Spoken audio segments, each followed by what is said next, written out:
Hello student, आज हम सब लोग नया संघ पढ़ने जा रहे हैं। संघ का नाम है फाइलम इकाइनोडर्मेटा। इसके पहले हम सब लोगों ने जो संघ पढ़ा था मोलस्का के बारे में, तो कुछ मोलस्का से संबंधित क्वेश्चन में बोलने जा रहा हूँ। उसको आप सब लोग जो है कमेंट करके उसका आंसर देंगे। जो मोलस्का होता है उस संघ में पाए जाने वाले जंतु जो होते हैं उनमें गिल या गिल्स का कार्य क्या होता है। संघ मोलस्का में उपस्थित गिल्स का कार्य बताइए। दूसरा क्वेश्चन है रेडुला का कार्य बताइए। हमने आपको बताया था कि संघ मोलस्का के जो एनिमल्स होती हैं उनमें रेडुला पाई जाती है, उसका भी आपको फंक्शन बताना है। कमेंट करके आप सब लोग इसका आंसर देंगे। तो अब इस समय हम सब लोग स्टार्ट करने जा रहे हैं फाइलम इकाइनोडर्मेटा। ठीक है, तो देखिए जो इकाइनोडर्मेटा होता है ये ग्रीक भाषा के दो शब्दों से मिलकर बना होता है। इकाइनोस मतलब होता है स्पाइनी, डर्मा मीन्स होता है skin. Echinos means spiny, spiny means कांटे होता है। तो इस संघ में एनिमल्स पाए जाते हैं उनके त्वचा पर जो है छोटे छोटे स्पाइनी या कांटे प्रेजेंट होते हैं। तब ऐसे जंतु को हम सब लोग इस संघ में रखते हैं इकाइनोडर्मेटा। मतलब जो स्किन होगा ड्राई होगा और स्पाइनी होता है, इन जंतुओं को हम सब लोग इस संघ में रखते हैं इकाइनोडर्मेटा। अब आप देख रहे हो ये स्टार फिश यहाँ पे बना हुआ है। इसके स्किन जो होता है, इनका जो बॉडी होता है, बॉडी पर जो है स्पाइनी स्ट्रक्चर पाए जाते हैं। ये आप देख रहे हैं, ये क्या पाए जा रहे हैं, स्पाइनी स्ट्रक्चर पाए जाते हैं। इसी की वजह से इस जंतु को हम सब लोगों ने किस संघ में रखा है, इकाइनोडर्मेटा में रखा गया है। ठीक है, इसका जो जंतु वैज्ञानिक नाम होता है एस्टेरियस, स्टार के जैसा दिखाई देता है।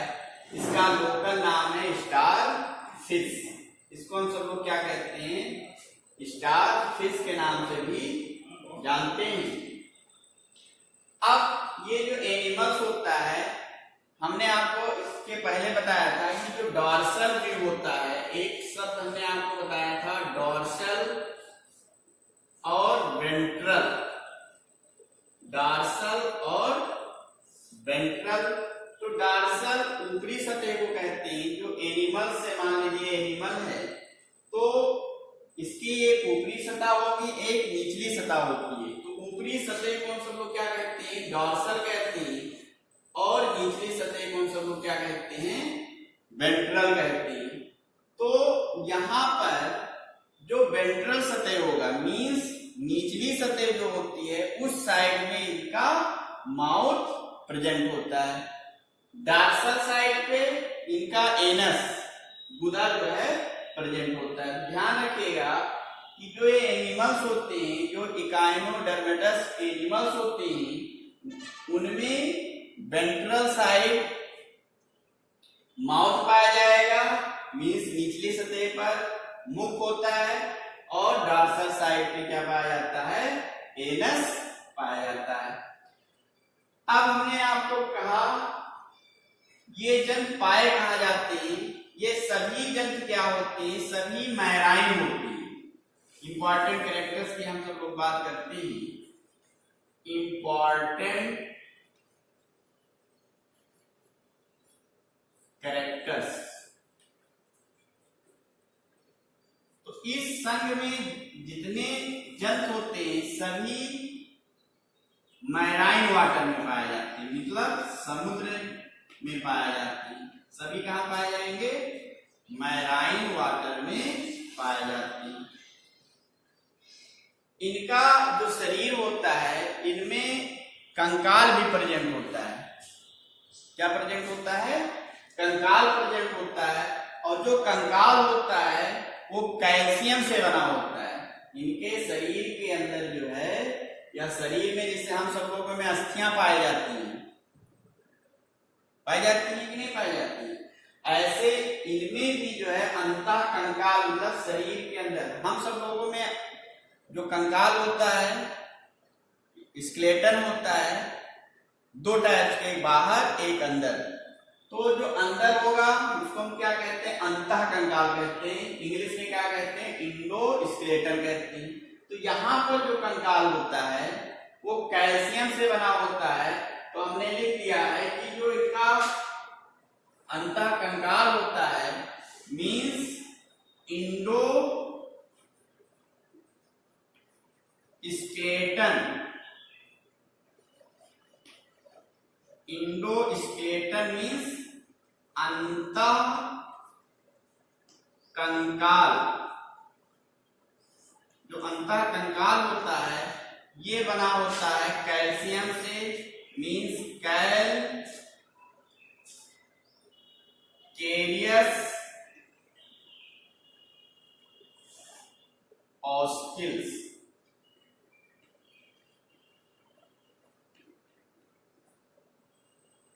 कैलकेरियस ऑस्किल्स उन्हें कहते हैं। इनके अंतः कंकाल को हम सब लोग क्या कहते हैं? कैलकेरियस ऑस्किल्स कहते हैं। ठीक, पहला लक्षण ये मैराइन वाटर में पाए जाते हैं। दूसरा इनका अंतः कंकाल जो होता है वो कैल्शियम से बना होता है, जिन्हें हम सब लोग क्या कहते हैं? कैलकेरियस ऑस्किल्स कहते हैं। क्या बोलेंगे? कैलकेरियस ऑस्किल बोलते हैं। फिर देखिए इनका जो माउथ होता है, हमने अभी आपको बताया है कि माउथ जो होगा वो वेंट्रल साइड में प्रेजेंट होता है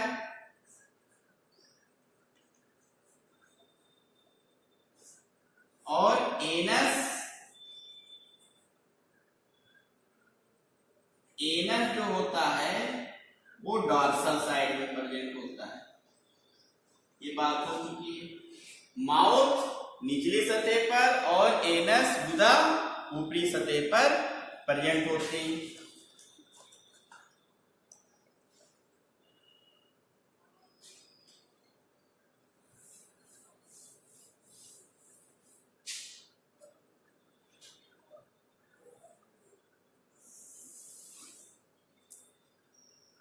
इनमें सिमेट्री कैसे पाई जाती है? तो जो सिमेट्री होती है यहाँ पर दो प्रकार की पाई जाती है। जो सिमेट्री होगी यहाँ पे दो प्रकार की। अगर जंतु जो है एडल्ट है, एडल्ट मीन्स वयस्क है, अगर वयस्क है तो इनमें रेडियल सिमेट्री पाई जाती है।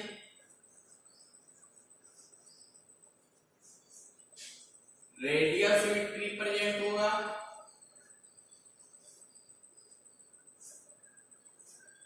अगर जंतु जो है एडल्ट है तो उस समय जो सिमेट्री होगी किस प्रकार की होगी? रेडियल होती है। जबकि अगर लार्वा है, लार्वा स्टेज में जो सिमेट्री होती है, लार्वा स्टेज में जो सिमेट्री होगी वो बाइलेटरल होती है। लार्वा स्टेज में जो सिमेट्री होती है वो बाइलेटरल सिमेट्री।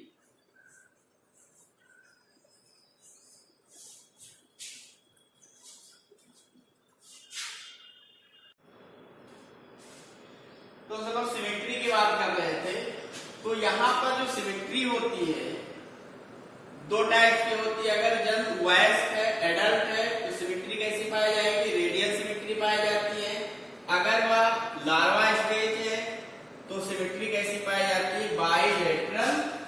सिमेट्री इनमें प्रेजेंट होती है।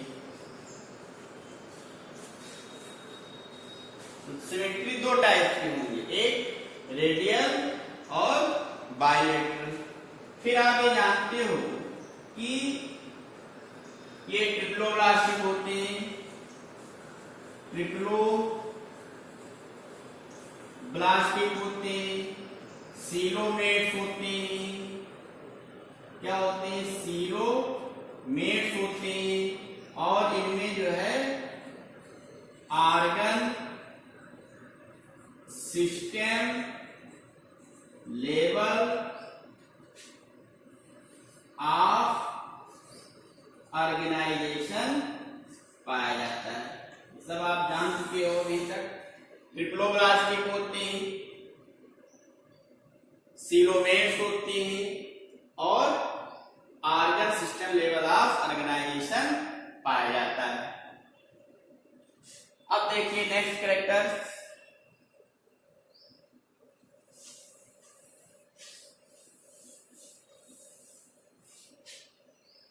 इनमें वाटर वैस्कुलर सिस्टम पाया जाता है। Water vascular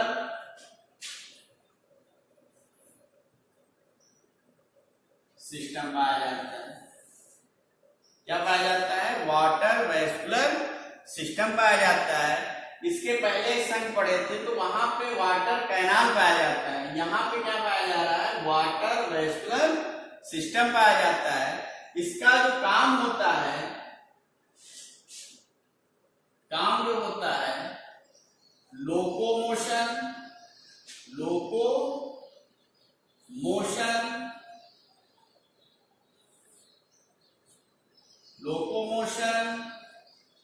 respiration and excretion.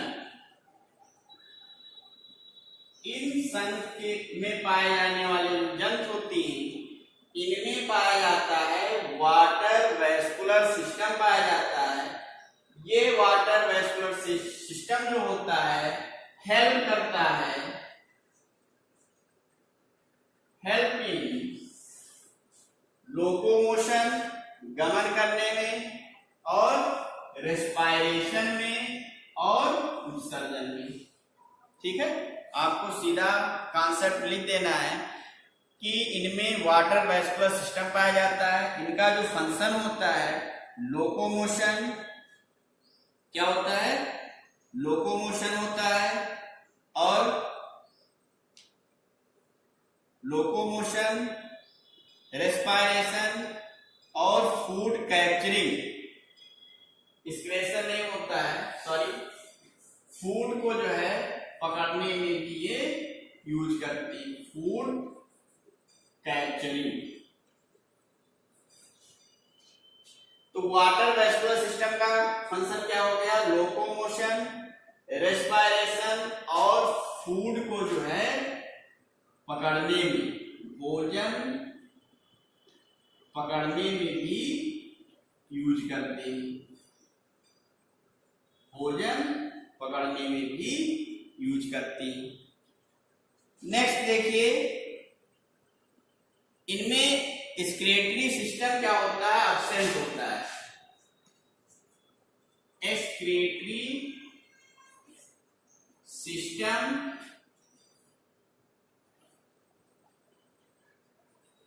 Absent होते हैं। डाइजेस्टिव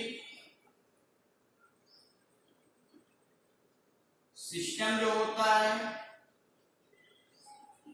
कंप्लीट होता है। आप कंप्लीट मतलब जानते हो कि दो ओपन होगा, एक माउथ और एनस, ये भी जानते हो। सेक्स सेपरेट होते हैं। रिप्रोडक्शन जो होगा सेक्सुअल लैंगिक जलन होता है। डेवलपमेंट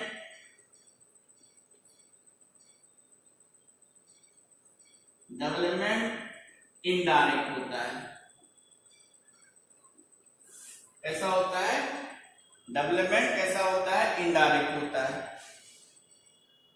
ठीक है, एक बार हम सब लोग फिर से देख लेते हैं कि जो इकाइनोडर्मेटा फाइलम है, इस इकाइनो का मतलब होता है स्पाइनी मीन्स कांटे, डर्मा मीन्स स्किन होता है। तो जितने कांटे या जिन जंतुओं की त्वचा पर जो है कांटे पाए जाते हैं, उन सभी जंतु को जो है हम सब लोग इकाइनोडर्मेटा में रखते हैं। ठीक, दूसरा कैरेक्टर आपको ये याद रखना है कि यहाँ पर जो है अंतःकंकाल भी प्रेजेंट होता है और कैल्शियम से बना होता है, इसलिए इसको हम सब लोग क्या कहते हैं, क्या नाम देंगे? कैलकेरियस ऑस्किल्स कहते हैं। इनके बॉडी में जो है अंतःकंकाल का भी विकास हो चुका है, तो ये अंतःकंकाल कैल्शियम से बना होता है, इसलिए इसको क्या कहते हैं? कैलकेरियस ऑस्किल्स कहते हैं। ये जंतु कहाँ पाए जाते हैं? ये मैराइन वाटर में पाए जाते हैं। इनका जो माउथ होता है वेंट्रल साइड में प्रेजेंट होता है, जबकि एनस जो होता है डॉर्सल साइड में प्रेजेंट होता है। सिमेट्री दो टाइप्स की होगी। अगर वह जंतु वयस्क है तब उस समय सिमेट्री कैसी पाई जाएगी? रेडियल सिमेट्री पाई जाती है। अगर लार्वा स्टेज में है तो सिमेट्री कैसी पाई जाएगी? बायलैटरल सिमेट्री पाई जाती है। ये ट्रिप्लोब्लास्टिक होते हैं, सीलोमेट्स होते हैं, इनमें organ system level of organization पाया जाता है। इनमें वाटर वेस्कुलर सिस्टम पाया जाता है जो लोकोमोशन, रेस्पिरेशन और भोजन पकड़ने में मदद करता है। यहाँ पर उत्सर्गी जो तंत्र होते हैं मीन्स स्क्रेटरी सिस्टम जो होता है एब्सेंट होता है। पाचन तंत्र कंप्लीट होगा। सेक्स, यहाँ पे नर और मादा अलग अलग पाए जाते हैं मीन्स सेक्स सेपरेट होते हैं। रिप्रोडक्शन कैसा होगा? लैंगिक जनन होता है, सेक्सुअल रिप्रोडक्शन होता है। यहाँ पर आप जानती हो कि लार्वा का निर्माण होता है, तो डेवलपमेंट कैसा हो जाएगा? इनडायरेक्ट डेवलपमेंट हो जाता है। एग्जाम्पल देखिए, अभी हमने स्टेरियस, एक एग्जाम्पल है स्टेरियस मीन्स स्टारफिश। एक इकाइनस है जिसे हम सब लोग क्या कहते हैं? सी आर्चिन कहेंगे। एक है एंटेडोन, सी लिली कहते हैं। मेरिया है, सी कोकुंगर कहते हैं। और है ऑफीब्रम ब्रिटिल स्टार कहते हैं। तो ये आप कंप्लीट कर लीजिएगा। ठीक है, इकाइनोडर्मेटा फिनिश हो गया। इसके बाद में हम सब लोग फिर पढ़ेंगे एक फाइलम है हेमिकॉर्डेटा। तो इसको हम होमवर्क दे रहे हैं आपको, तो इसको कंप्लीट कर लीजिएगा। जो हेमिकॉर्डेटा है, पहले हम सब लोग जो है इसको कॉर्डेटा का एक सब फाइलम मानते थे, बाद में एनसीईआरटी ने इसको जो है नॉन कॉर्डेटा में रख दिया है। तो ये जंतु मैराइन होते हैं, वही सब organ system level of organization पाया जाता है। बायलैटरल सिमेट्री, ट्रिप्लोब्लास्टिक, सीलोमेट्स होते हैं। Open type of circulatory system पाया जाता है। श्वसन के लिए गिल्स पाए जाते हैं। स्क्रेटरी ऑर्गन्स भी प्रेजेंट होता है। सेक्स सेपरेट होते हैं। एक्सटर्नल फर्टिलाइजेशन होता है, यहाँ पर एक्सटर्नल फर्टिलाइजेशन होगा। फिर हेमिकॉर्डेटा के एग्जाम्पल आप ड्रा कर लीजिएगा, बना लीजिएगा। फिर हम सब लोग कल नेक्स्ट क्लास में पढ़ेंगे फाइलम कॉर्डेटा। ठीक है, ओके, धन्यवाद।